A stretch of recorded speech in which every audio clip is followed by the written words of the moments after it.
είναι τα λεγόμενα στοιχειακά, είναι μέρη του εαυτού, στο κομμάτι της παχυσαρκίας. Όταν έχουμε τέτοια ενέργεια, κυριολεκτικά μεταμορφωνόμαστε. Βάσει αυτών που είπες, παίρνω αυτή την πληροφορία γιατί εγώ είχα στο νου μου ότι μπορεί να υπήρχε κάποιο είδους τραύμα, γιατί αυτό το πολύ σύνηθες που έχουμε στο κομμάτι της παχυσαρκίας είναι ότι υπάρχει κάποιο είδους σοβαρό τραύμα, είτε σεξουαλικού περιεχομένου είτε συναισθηματικού περιεχομένου, και αυτόματα ο εαυτός δημιουργεί μία πανοπλία, να το πούμε έτσι, μία ασπίδα προστασίας, ώστε και να προφυλάσει το εσωτερικό και τα εσωτερικά όργανα και όλο αυτό το κομμάτι, αλλά και να δημιουργεί τύπου αποστροφή για να παραμένει ασφαλής από το άλλο φύλο κυρίως.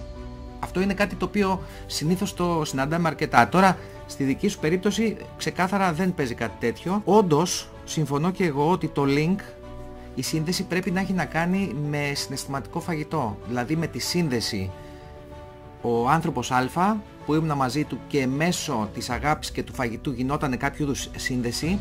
Άρα καλά συναισθήματα, με αγαπούν, με αγαπώ και εγώ, και με το φαγητό που γεμίζει, συναισθηματικό γέμισμα, και βγαίνει ένα αποτέλεσμα. Και αυτό ήρθε και εδραιώθηκε ξανά μετά από μια δυσκολία οικογενειακή, πριν το χωρισμό δηλαδή εκεί πέρα, εκείνο το καλοκαίρι, με το κομμάτι του πατέρα. Οπότε φαίνεται ότι είναι ένα κύκλωμα ξεκάθαρο με αυτά τα δεδομένα που έχουμε ως τώρα. Έχουμε ένα πολύ ωραίο στοιχείο στα 18, όταν προέκυψε ο έρωτας και είδαμε πως η ενέργεια του έρωτα ήρθε μέσα και έκανε αυτή την μετατροπή. Όταν έχουμε τέτοια ενέργεια, κυριολεκτικά μεταμορφωνόμαστε.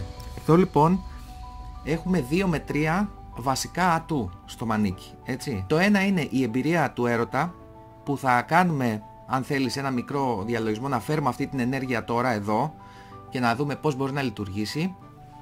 Το δεύτερο είναι ότι θα χρειαστείς αυτή την πιο εθέρια μορφή σου, γιατί τώρα καθώς ανοίγει το πεδίο σου, όσο πιο ελαφριά είσαι και ενεργειακά και σωματικά, θα αρχίσει να παίρνει επιτάχυνση και ο μεταβολισμός και ο εγκέφαλος και όλο το σύστημα, και αυτό θα το χρειαστείς με την καλή έννοια, επειδή τώρα μπαίνεις σε μια φάση αρκετά καλή και υψηλή, θα το χρειαστείς. Όσο περισσότερα άλογα απελευθερωθούν, τόσο πιο πολύ θα μπορέσεις να δουλέψεις και με σένα, αλλά και να μοιράσεις προς τα έξω. Γιατί όπως και να έχει, είναι τελείως διαφορετικό να έχω 20-30 κιλά παραπάνω, είμαι λίγο πιο λιθαργικός, και τελείως διαφορετικό να είμαι αρκετά πιο λεπτοφυής και ενεργειακά και σε αυτό το κομμάτι. Όπως είπες λοιπόν πριν για το κομμάτι του τσιγάρου, που έχει εκπλαγεί πόσο εύκολα έχει γίνει αυτή η μεταβολή, είναι κάτι όπως και όλοι οι εθισμοί που δεν απαλλασσόμεθα ποτέ.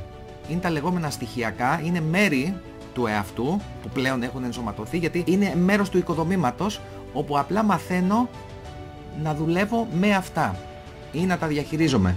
Είναι σχεδόν αδύνατο να απαλλαγώ από οποιοδήποτε εθισμό.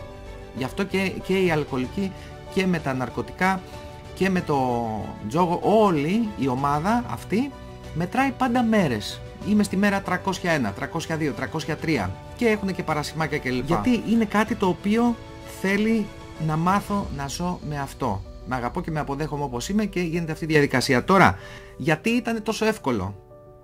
Το τόσο εύκολο ήτανε επειδή έγινε αυτό που είπαμε με τη σύνδεση, και αυτό έχει σαν αποτέλεσμα κατευθείαν χωρίς να κάνεις τίποτα, να ανέβεις συνειδησιακό επίπεδο. Έγινε ένα κλικ. Έγινε ένα κλικ που σημαίνει ότι ενσωματώθηκες με ένα ανώτερο κομμάτι σου ή με μια άλλη εκδοχή σου που είναι πιο πάνω. Αυτό λοιπόν σημαίνει ότι όλα αυτά τα στοιχειακά που λέγαμε ή οτιδήποτε άλλο που σχετίζεται με όλο αυτό το κομμάτι έχει μείνει κάτω. Δηλαδή σαν να ανέβηκες, σαν αυτό που λέμε ότι ο αετός με το κοράκι. Ανέβηκες τόσο πολύ δονητικά που το κοράκι δεν μπορεί να ακολουθήσει τόσο ψηλά. Οπότε καθώς ανεβαίνεις εσύ, τα στοιχειακά και όλα αυτά τα αρνητικά που κρατάγανε τον εαυτό κάτω δεν μπορούν να ακολουθήσουν. Με τον ίδιο τρόπο ακριβώς θα γίνει και το κομμάτι με τα κιλά. Δηλαδή καθώς θα είσαι σε αυτή την ατραπό, θα βλέπεις ότι απλά θα αποβάλλονται πράγματα πρώτα από το ενεργειακό και νοητικό και μετά θα ακολουθεί και το σωματικό. Πρώτα είναι η ενέργεια και μετά έρχεται η ύλη. Αντίστοιχα λοιπόν, όπως ενεργειακά κρυστάλλωσε στην ύλη και πήραμε τα κιλά, τώρα θα πάμε σε ένα άλλο επίπεδο.